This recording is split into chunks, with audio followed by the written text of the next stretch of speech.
Halo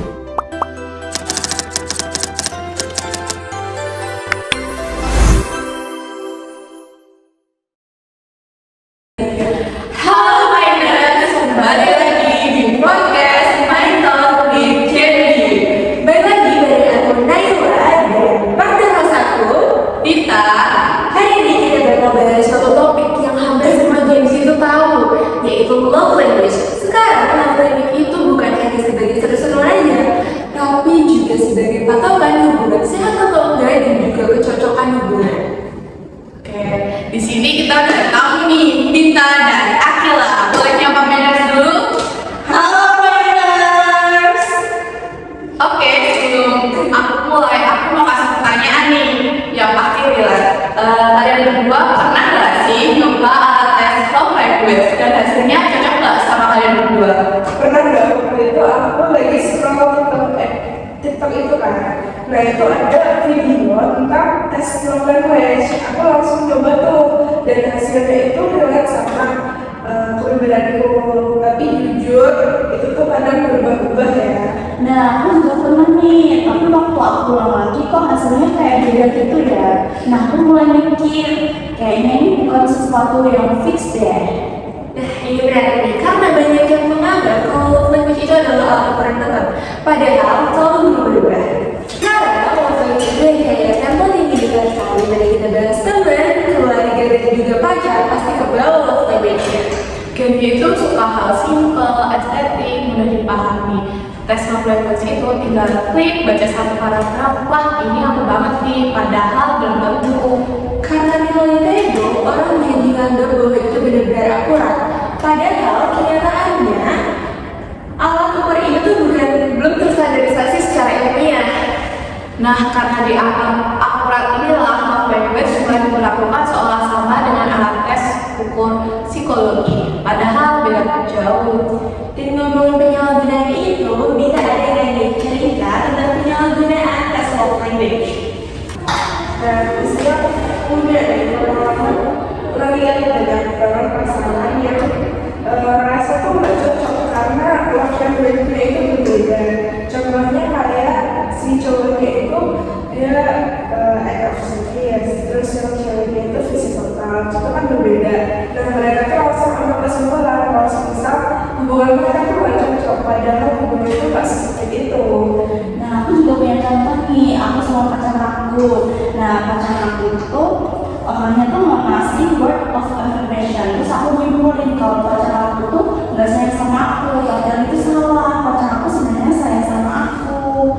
Nah, cuman dia aja nggak bisa terbiasa ngomong manis, basa-basi gitu.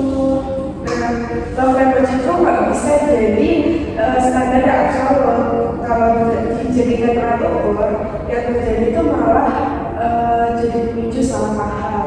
Wah, menarik banget nih, tapi sebenarnya apa sih yang bikin orang salah paham? Bisa nih aku jelasin. Nah, teman-teman itu penting banget nih, banyak orang yang mengira love language itu alat tes psikologi yang valid, padahal bukan. Ini tuh cuma framework counseling, bukan tes psikometri. Biar aku jelasin ya, sini aku bandingin. Nah, love language itu bukan alat tes ilmiah karena yang pertama itu dia tuh nggak ada reliabilitas, terus nggak punya validitas. Nah, juga love language ini tuh nggak melalui uji statistik psikometri. Nah, contoh alat ukur psikologi yang resmi dan valid itu ada Big Five Personality, MBTI Step 2, versi resmi, bukan online random. Kalau aku tambahin ya, ada MBTI 2 atau MBTI A, lalu ada 16TF, ada Relationship Assessment Scale atau 12, kalau ada Density Adjustment Scale 14, dan Love Attitude Scale itu dari 100. Nah, kalau kita bandingin dengan alat itu, love language itu jauh banget disebut alat ukur. Tapi bukan berarti love language itu jelek ya. Yang bermasalah itu cara kita memperlakukannya kayak hasil tes IQ. Banyak yang pakai love language itu buat menghindari perubahan. Kayak aku emang gini, love language ku tuh emang kayak gini. Padahal hubungan itu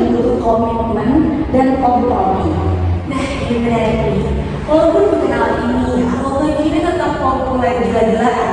Kenapa ya, Dit?